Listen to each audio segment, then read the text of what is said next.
Grand Matin Sud Radio, 7h-10h, Patrick Roger, Cécile de Ménibus. 7h46, le petit déjeuner politique ce matin, c'est Stéphane Le Foll, maire PS du Mans et ancien ministre. Bonjour Stéphane Le Foll. Bonjour. Qu'est-ce que signifie pour vous cette gifle adressée à Emmanuel Macron lors de cette visite hier dans la Drôme ? Qu'est-ce que ça signifie ? Ça signifie qu'il y a aujourd'hui en France des gens qui n'acceptent plus la règle de la démocratie. Parce que la démocratie, si elle a été, j'allais dire, inventée, si elle s'est imposée, ceci étant dit, dans le monde aujourd'hui, elle n'est pas partout non plus, c'est justement pour pacifier les rapports. C'est être capable de ne pas être d'accord, mais c'est en discuter, et ensuite, il y a un vote, et les questions se posent ou se reposent. De cette manière-là. Là, on est passé sur l'idée qu'il n'y a plus cette capacité à respecter des élus de la démocratie. Et quand on gifle le président de la République, c'est celui qui représente la France. Et ça, c'est parfaitement inacceptable. Ouais. Et lui, mais c'est quelque chose qui, je l'ai dit, par rapport aux maires, il y a beaucoup d'études qui sont faites, des violences que subissent aussi tous les élus, ça se multiplie. Donc il y a un vrai souci de faire respecter les règles démocratiques et respecter un peu plus les élus de manière générale. Et là, ce qui s'est passé avec le président de la République, on est allé... Oui, il a tenu à relativiser hier lui-même, le président, en disant c'est un incident isolé d'un individu. Alors c'est un incident isolé d'un individu qu'il minimise et qu'il poursuive, je comprends. C'est pas isolé dans le sens où il n'y a pas que le président de la République qui a été... agressé. Je le voyais il y a encore peu de temps, un maire a été agressé et de manière encore beaucoup plus violente. Donc, que le président de la République ait réagi comme il a réagi, ça, je le comprends. Mais qu'on ne se pose pas la question plus large de ce qui se passe aujourd'hui, ça serait une erreur. Une erreur.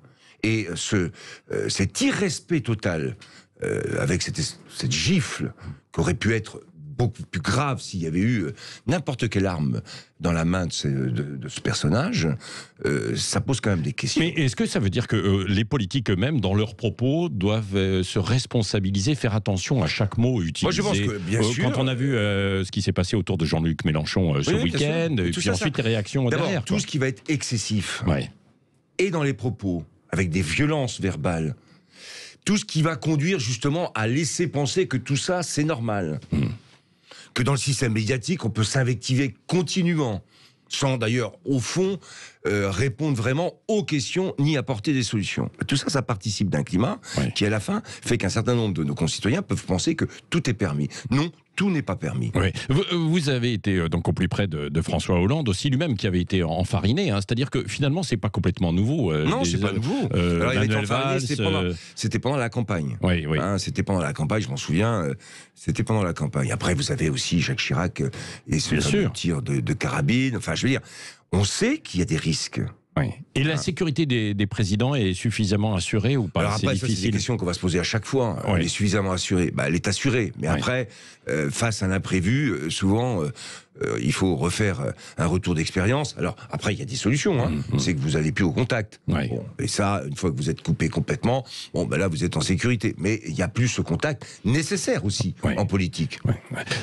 Stéphane Le Foll, vous êtes un poids lourd, comme on l'appelle, du PS. En fait. Non, mais j'ai pris des kilos. Oui. Comment vous jugez l'évolution aujourd'hui du Parti socialiste et de la gauche en général ? Parce qu'on parle d'union parfois localement, là, à travers les régionales, mais ça ne marche pas. Ce que je pense, c'est que cette gauche s'est enfermée dans cette idée de l'union, et le Parti socialiste en particulier. Complètement enfermée. Et qu'elle n'a pas réfléchi à ce qu'était l'enjeu premier de la politique. C'est pas de parler d'union et de dire que si on est unis, on va gagner. C'est d'abord de savoir pourquoi, si on gagne, qu'est-ce qu'on va faire ? À quelles questions on répond ? Comment on s'y prend ? Parce que là, il y a eu un confort de l'opposition qui consiste à critiquer. Très bien, ça, c'est le rôle de l'opposition. Mais ils sont rentrés dans ce confort, et avec comme seule alternative, pour le coup électoral, l'union. Je l'avais dit, moi, dès le Conseil national en début d'année, je donnerai rendez-vous après les régionales et départementales. Et on regardera ce qui se passe électoralement. Et à partir de là, on en tirera, et j'en tirerai des conclusions. Et je serai dans ce débat après les régionales et les départements. Ça veut dire que vous effectuez votre retour au niveau national, quoi. Eh bien, vous ne restez pas uniquement dans votre ville du Mans. Voilà. Non, je pense qu'aujourd'hui, au vu de ce qui se passe, avec une gauche, et je ne sais pas, les derniers sondages ce matin qui sortent et qui montrent que le Rassemblement national est en tête pratiquement partout, que la gauche est en dessous de 30%. Et le pire, c'est quand elle est unie, elle est même en dessous de 20%.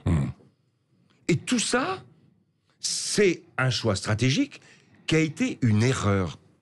Je vais prendre un exemple. Quand Anne Hidalgo, hier, et à juste titre, condamne les propos de Jean-Luc Mélenchon, et dit, moi, c'est fini avec Jean-Luc Mélenchon.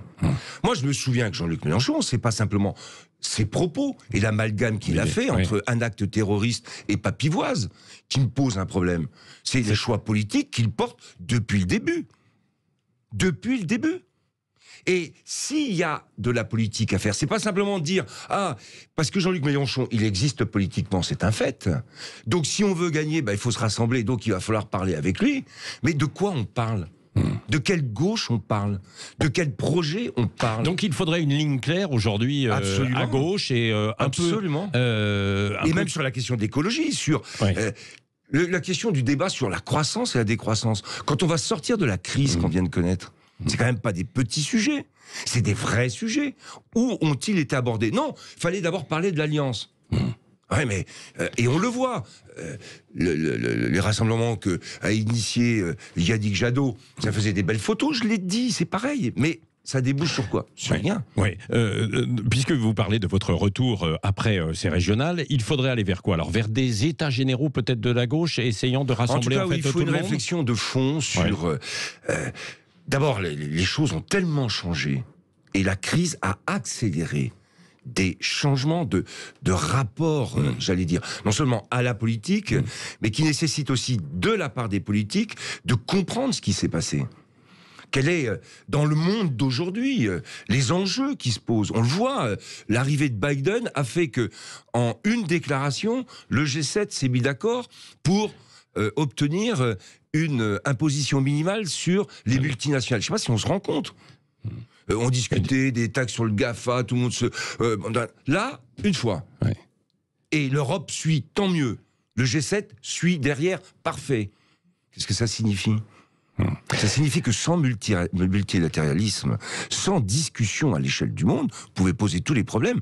Et donc, dans ce débat, par exemple, par rapport au Rassemblement national, par rapport à la question de comment on s'en sort, premier principe pour la gauche, revenir à l'internationalisme.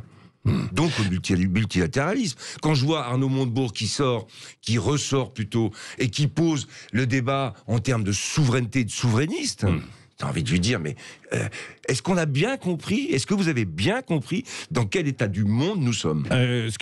Si je vous suis, il faudra impérativement un candidat PS en 2022 à la présidentielle. Parce que là, on avait cru comprendre à travers certaines déclarations d'Olivier Faure que ce n'était pas forcément incontournable. Vous aviez cru comprendre, je pense qu'il avait dit, que ça soit un écologiste ou un socialiste, c'est pareil. Bon. Et vous dites quoi là? Moi, je dis que c'est pas pareil.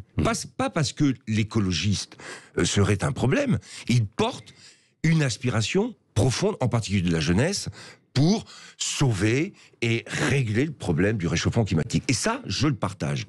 Mais il y a un angle mort de l'écologie, majeur. C'est les couches insécurisées. Celles qui n'ont pas la perspective de la fin du monde, mais qui n'ont qu'une perspective de la fin du mois. Et si on leur parle de sobriété, en leur disant que l'enjeu c'est de réduire sa consommation pour pouvoir sauver la planète, eh bien eux ils vous disent, nous on est déjà sobres, plus que sobres, on n'a pas profité du monde d'hier. Donc vous nous dites qu'il pollue et qu'il faut le changer. Et donc si on n'est pas capable de réfléchir à ça, donc à la question de la croissance, quelle croissance? Comment on la conçoit? Et si on n'a pas un débat serein, pas pour dire on est meilleur que les écologistes, mais on ne pense pas la même chose parce qu'il y a une question que vous n'avez pas réglée, c'est la question du rapport aux couches populaires et moyennes, celle que j'appelle insécurisées. Voilà, c'est tout. Bon, Anne Hidalgo a évoqué beaucoup ces questions écologistes. Est-ce que c'est elle qui est la mieux placée aujourd'hui? Oui, visiblement. Est-ce qu'il faut des primaires? Est-ce qu'il faudrait relancer l'idée de primaire au PS après les régionales? Je sais qu'il y a un congrès qui est soi-disant prévu. On n'a aucune... Vous y serez? Moi, je suis au Congrès, oui, je suis au Parti Socialiste, mais je ne crois plus que ce soit le Congrès qui réglera ce problème. Si Anne Hidalgo a choisi Olivier Faure, il y aura un Congrès du Parti Socialiste, et il se passera ce que je pense, c'est que Olivier Faure gagnera ce Congrès, et qu'on n'aura pas réglé les problèmes politiques. Donc la vraie question qui est posée, c'est pas simplement celle d'avoir un vote de Congrès dans un parti qui aujourd'hui est plus qu'en difficulté, c'est la question de savoir si on veut une ou un candidat, c'est sur quelle base et sur quelle ligne politique on le porte, cette ou ce candidat. C'est ça la question.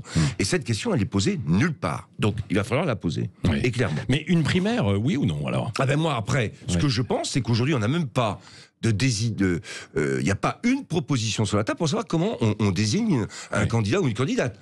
La seule chose que j'ai entendue d'Olivier Faure, c'est qu'il y aurait maintenant donc un candidat et un projet socialiste, et qu'il y aurait probablement ou peut-être un conseil des sages qui serait chargé de le désigner. C'est qui le conseil des sages? Stéphane Le Foll, où sont les sages? Dernière question avec Cécile Ménibus. En tout cas, ça part une bonne nouvelle, puisque c'est la réouverture aujourd'hui totale, quasi totale des restaurants, avec l'extension des terrasses. Est-ce que chez vous, au Mans, elles seront pérennes, ces extensions? Alors les extensions seront pérennes. On choisira aussi avec une discussion avec les commerçants de savoir si, pour certaines, elles sont saisonnières, parce que quand il fait beau, on peut les étendre, et l'hiver, ça sera beaucoup plus difficile. Donc ça, on va regarder. Mais de toute façon, les surfaces qui sont occupées aujourd'hui seront pérennisées. Oui. Et puis gratuitement? Et là, cette année, c'est gratuit, toute l'année. C'est-à-dire que cette reprise, après cette crise, moi j'ai considéré, et ma majorité, que on allait pérenniser donc ces surfaces, et que pour cette année, ça serait gratuit. Et on va regarder comment après, on va faire un calcul. C'est une prise de position par rapport à Anne Hidalgo, ça? Pas du tout, c'est un choix, chacun en fonction de ses moyens et de ses priorités. Moi, je trouve que derrière une crise pareille, le fait que les terrasses soient ouvertes, que les extensions aient été données, et à juste titre d'ailleurs, parce que toutes les villes l'ont fait, et c'est très bien comme ça sera pérennisé, mais pour cette année, il y aura pas, ça sera gratuit. Voilà. Merci Stéphane Le Foll.